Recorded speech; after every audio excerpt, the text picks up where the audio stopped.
Hola, hola, hola, muy bienvenidos y bienvenidas a este vídeo. Estamos aquí nuevamente con César Echeverri.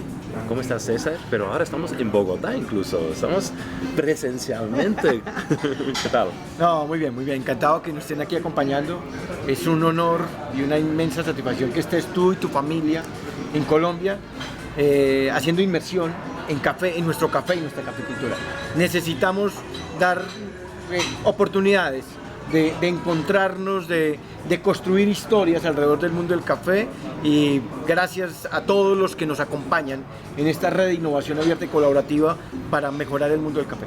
Mira, hablando de historias, vamos directamente a hablar de esto, ¿no? Porque tenemos aquí dos libros, ¿sí?, que hablan de historia de café. ¿Cómo se te ha ocurrido esta idea de escribir libros sobre la historia de café? ¿Por qué? Es una diosidencia. Realmente nosotros empezamos a hacer investigación en variedades de café. Llegamos a tener 230 variedades de café y todo el mundo me preguntaba, ¿y esa variedad qué? ¿Y por qué se llama Arar? ¿Y por qué se llama Sudán Rumé? ¿Y por qué se llama Geisha? ¿Y por qué se llama Bus? ¿Y por qué se llama Borbón? ¿Y por qué se llama Típica? Bueno, y yo todo el mundo del café y decía, pero no sé, por algo. Y entonces me fui buscando a los orígenes, y el mundo de todo el origen de las variedades me llevó a Etiopía. El mundo del café, hablan de café arábigo, pero es una mentira histórica, porque el café no es de Arabia, el café es de África y es del Valle del Rif, el valle donde nacimos los homínidos. Y ahí empezó esa inquietud, porque también cuando hablan de historia del café nos dicen la historia nace en las cabras, y que Sí. fueron cuando las cabras del café y Caldí, esa historia. Y descubrí que la historia era 5 millones de años fue donde nació el café. Y entonces digo, bueno, hay que recopilar toda la historia. Y empecé a sistematizar. Primero eran 100 hitos históricos, luego 500, luego 1000 hitos históricos, así se llamaba. Y en el año 2008 empecé a publicar en mis redes sociales todos los días un dato de la historia, un dato. Ah, mira. Y así como tú haces, entre más compartes, más te llega. Y cuando pensé, ya no eran 1000, sino 1500 datos de historia. Y cuando empezó la pandemia dije, no me puedo quedar con esto, y empecé a escribir los libros de historia del café. Maravilloso, ¿eh? Y de hecho tienes 3, e incluso van a venir más, ya me has dicho, pero luego lo vamos a hablar. Pero, ¿cómo son divididos? Es decir, ¿cómo está construido? Si a alguien le interesa empezar a leer, ¿por dónde empiezan? Nace aquí en África, que es el origen, hace 5 millones de años, y llegamos hasta el año 1600, Ajá. que es todo el recorrido de la cuenca del Mar Rojo en el café. Y es todo los primeros nombres del café: Cawa, Cahué, Cabé. Y este es todo ese trasegar, los primeros métodos de preparación, la jevena, el cesbe, el híbrido. ¿Cuál es el primer método de preparación? Jevena, que fue el desarrollado por los etíopes. ¿Está aquí? Sí, por ahí está la jevena. ¿En qué página? Debe estar, no, un poco más atrás. A ver, puede estar por aquí la jevena. ¿Qué es la jevena? Es El método curioso, tradicional. yo no sé cuál es el primer esta método. es la jevena, vean. Esta es hecha de barro, y de ahí sale la historia de Aladín, del mundo del que salieron, el genio que sale y que inspira y que crea los 3 deseos. Y creemos que es una historia tergiversada, porque para ellos la taza que es redonda se llama Dijans, y Dijan es genio. Y ahí viene la palabra ingenio, y ahí viene la palabra ingeniero, y es precisamente esa creatividad. Para ellos, en los etíopes, ellos creen que hay 3 espíritus mágicos que ocurren cuando sirve la taza de café. El primero se llama Bereka, el segundo se llama Taná, y el tercero, uy, me corché, pero el tercero es bendición, pero en palabra etíope, y tienen todo un simbolismo de cómo es el que se desarrolla el café, y es parte de que entendamos toda esa ceremonia y toda esa mística que hay alrededor del mundo del café. Es maravilloso porque justo la semana pasada recibimos una, ¿cómo se llama? ¿Vendola? ¿No? Una bandola ¿Sí? de Costa Rica. Y se parece un poco. Bueno, el principio es básico, pero es de barro. Y es la manera de que la cocción sea con demasiada temperatura. Es la manera como ellos Pero ¿cómo lo preparaban? Aquí lo preparaban aquí, lo tostaban en una bandeja de barro, y luego lo maceraban y lo extraían en esto, y lo hervían 10 veces. Y ahí viene el protocolo turco de hacer del Ibrick, de hervir 10 veces, pero es una herencia ancestral de los etíopes. Maravilloso, ¿eh? De verdad que... Bueno, estamos aquí con un grupo de personas muy apasionados de café. Y bueno, primero reconocerte de que siempre cuando estamos hablando contigo aprendemos una cosita nueva. Y yo de verdad no conocía ese primer método, entonces muchísimas gracias. Bueno, tenemos que ir a un viaje a Etiopía, ¿eh, Carolina? Yo creo que... ¿Tú has ido ahí ya? No, he viajado en toda la historia y buscado, y se me ha apreciado, pero siempre se me ha aplazado, siempre se me aplaza el viaje y tenemos que hacerlo. Tenemos que ir a Jima, que es el origen donde está todo ese desarrollo ancestral y donde salieron todas las variedades originales del café. Me gusta esta historia y que lo conectas también con esta historia del Aladín, porque ahí hay magia. Por las palabras que decimos ocurre la magia y esta es una conexión con esta filosofía. Siguiente libro, ¿cuál es? Siguiente libro es Eurasia y es el paso ya, el Solimán el Magnífico, el gran sultán, desarrollaron la mejor arquitectura, la mejor ingeniería, los mejores tratamientos medicinales y entonces llegan los médicos italianos, venecianos y genoveses, fueron a conocer las mejores prácticas y ahí es donde le ponen el nombre, pasó de KB y pasó a ser café con doble F. ¿Ah, sí? Los italianos lo pusieron inicialmente café con doble F. Sí. Y esta es la historia del siglo XVII, siglo XVIII y es el despertar del oscurantismo medieval. En esa época todo era prohibido, la religión era lo que decía todo y empezaron los clubes literarios, no existían bibliotecas y las primeras bibliotecas fueron cafeterías y empezaron a intercambiar y en la Universidad de Oxford en Inglaterra es donde se desarrolla la primera cafetería y Newton y Boyle y Descartes nace la racionalidad y nace el siglo de las luces, el despertar del oscurantismo, pero era oscuro, y el siglo de las luces, y ahí en una cafetería que todavía está abierta, se llama el Café Procop, en París, se escribe la primera enciclopedia. Durante 10 años, Rousseau, Diderot, Voltaire se dedicaron a escribir, gracias al café, a escribir la primera enciclopedia y ahí nace la modernidad, es un cambio de era teológica. Y en otra cafetería nace la primera bolsa de valores, la Bolsa de Londres, y en otra cafetería nace la primera urna de votación, el Café Miller, y nace el Parlamento inglés. Y empieza el reto, en una cafetería decidieron destituir el rey Jorge.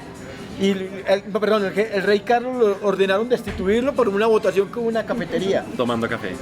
Y luego, cuando llegó la roya a los cultivos ingleses en India, el rey Jorge ordenó de que ni en Inglaterra ni en sus colonias iban a tomar café, que iban a tomar té.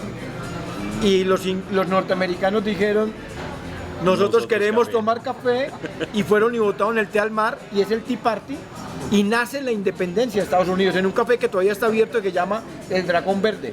Todavía está en Boston, nace el cuartel general de la independencia de Estados Unidos y el epicentro de formación de café. Y en ese cuartel general se volvió la catapulta para ir a otra cafetería en París que se llama el Café del Palacio Real, y allá se decreta la Revolución Francesa. La Revolución Francesa se dio en una cafetería, además una cafetería que era visitante Napoleón, y todo el desarrollo napoleónico y todo se da, y esta es parte de toda esta historia del desarrollo. Luis XIV, María Antonieta, todos los personajes que terminaron, y está también narrado cómo el café llegó a América, y estamos conmemorando en este momento 300 años de haber llegado el café a América.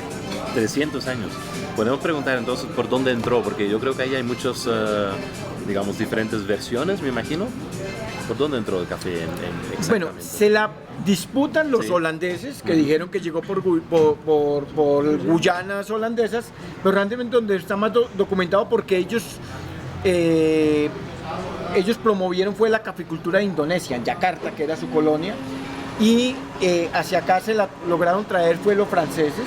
Luis XIV, en su lecho de muerte, la última misión que le puso a su médico era que trajera semillas a América, a colonia francesa, Martinica, y al médico le cogió una enfermedad y él en su lecho de muerte el médico le dijo al capitán Gabriel de Clou que regresara a París y que hablara con la amante de Luis XIV, Madame Montaigne, para que le volviera a entregar plantas de café, y logró que traer el café en 1723 a América. Y América se volvió el primer productor mundial y el primer consumidor mundial de café. Eso 300 años tiene historia del entonces café en por América. Martinica entró. Martinica 1700 es lo que más está documentado y que hemos podido constatar. Es entrado por francés, y ahí se dispersó.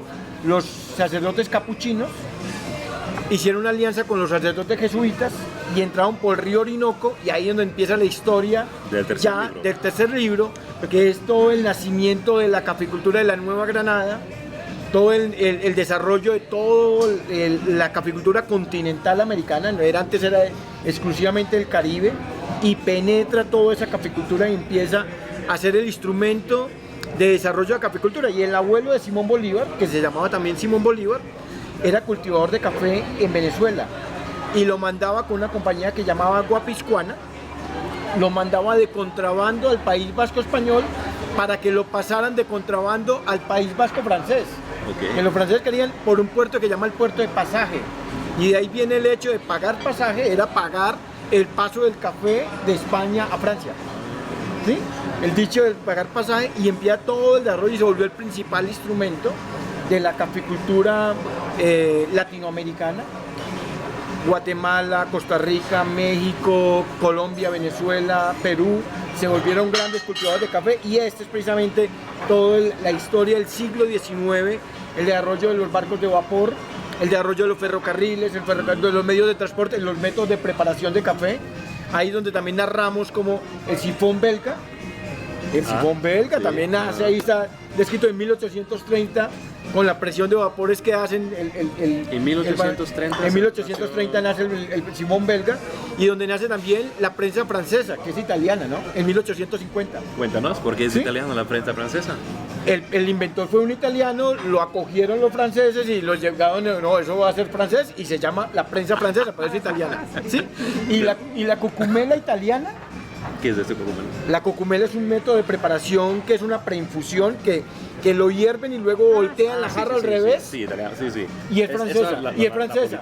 Claro, sí. Cucumela napolitana y es francesa. Ah, vale. O sea, es parte de esas. De hecho, el espresso también hay un hay tema toda ahí. una versión de que los franceses en alemanes y entre franceses e italianos, y el sifón japonés es alemán. Es de China. No, el sifón japonés es alemán. Es parte de toda esa dinámica, y esto es lo que necesitamos entender y empoderarnos de todo lo que es nuestra identidad cafetera.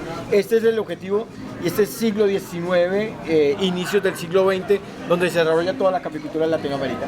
Maravilloso, ¿eh? Entonces ya tenemos 3 libros históricos escritos por ti en solo 2 años. Yo estoy intentando, en 3 años.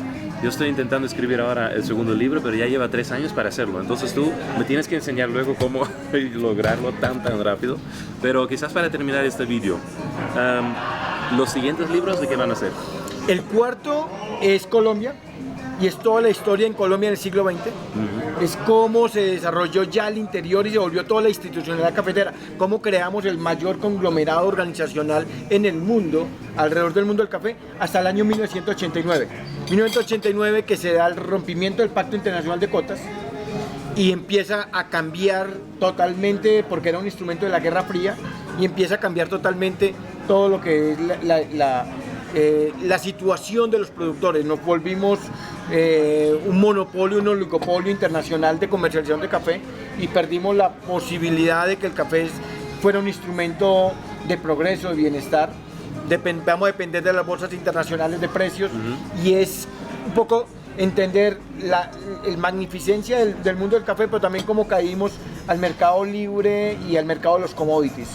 Y el quinto libro va a ser desde 1989 hasta el año, y va a ser 2024.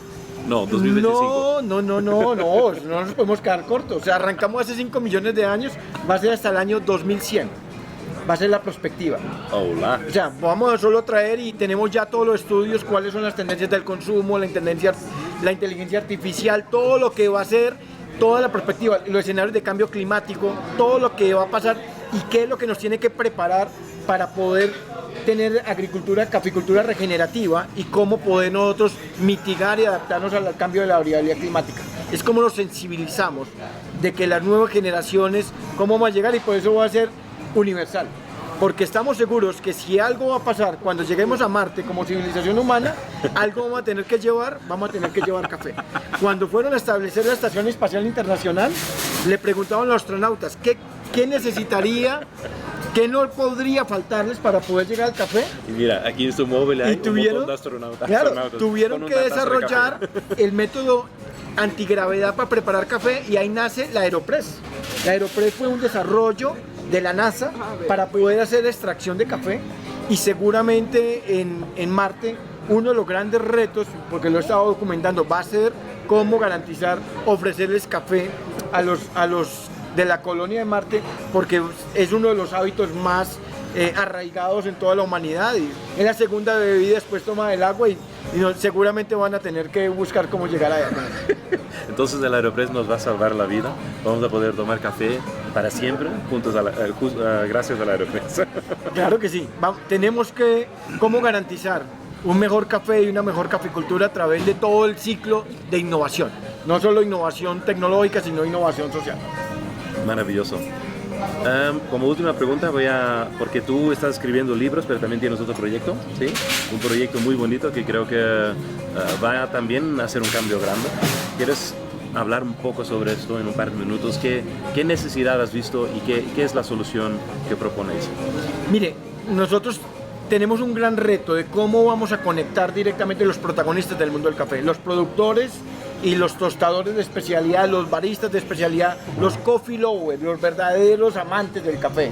Entonces necesitamos establecer una cadena corta de comercialización a través de las herramientas tecnológicas del e-commerce, ¿sí? E-commerce, de cómo hacer comercio inmersivo y de poder a través de las herramientas tecnológicas de que esta gente pueda venir y entender todas las particularidades, las especificidades y todas las características únicas y especiales que tienen los productores. Así como entramos a plataformas comerciales como Booking, que puedes entrar y mirar los hoteles, es que puedan entrar las fincas, y hemos convocado a las 100 mejores fincas del mundo, el Top Best Coffee, para que podamos de una manera muy ágil, muy eficiente, muy transparente y objetivamente puedan venir y encontrar a esos mejores cafés y puedan ponerlos en disposición en cuestión de días, no en meses, esperando que hagan viajes en barco y de paso en paso, de mediano a intermediario, que podamos darle la garantía a esos consumidores de que vamos a tener los mejores cafés del mundo. Entonces, esta es la invitación que les hacemos. La plataforma se llama Tinto.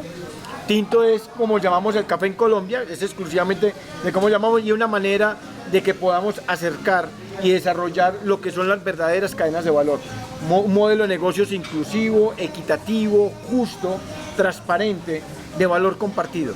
Y gracias, Kim, por acompañarnos en este esfuerzo. Sabemos que tu café sensible hace parte de ese compromiso que tenemos todos, de que podamos que el café siga siendo un instrumento de progreso, de paz, de prosperidad, de desarrollo, porque hay que darles nuevas oportunidades a los jóvenes que encuentren en el café y la caficultura un proyecto de vida, un proyecto de realización, y bueno, esta es la invitación que le hacemos a todos ustedes a que nos acompañen en este nuevo emprendimiento para que podamos de verdad sentirnos con identidad, con orgullo y con satisfacción de tener uno de los mejores cafés del mundo. Correcto. Y de hecho hoy estamos en Cafés de Colombia Expo, y aquí he visto mucha gente joven, realmente muchos productores jóvenes con esta energía para realmente darle este valor agregado. Y nosotros, para que sabes, César, vamos a hacer un tour de un mes por Colombia para dar a conocer todos esos proyectos, todos nuestros alumnos que también están por aquí, y tu intervención, si me permites, va a salir en este canal para que podamos dar a conocer todos esos proyectos que hay por el mundo de café sensible. Muchísimas gracias, César. Gracias, y el próximo va a ser en Etiopía. Aquí quedamos finalmente que vamos a ir un mes a Etiopía. Vamos a programar, quedamos comprometidos aquí delante de todos para que vamos todos y vamos al origen del café y podamos reconstruir la historia. Y si quieres saber más historias de César, ¿dónde te pueden encontrar? Aparte de tinto.co. Bueno, ahí tenemos todas nuestras redes sociales. Aquí está En Twitter, en X está César Echeverry C. En Facebook César Augusto Echeverry Castaño. En Instagram César Augusto Echeverry, César Augusto.Echeverry Castaño. Y seguramente en tinto.co para que verdaderamente nos acompañen en este proyecto de lograr este mejor café y esta mejor cafecultura. Gracias. Gracias.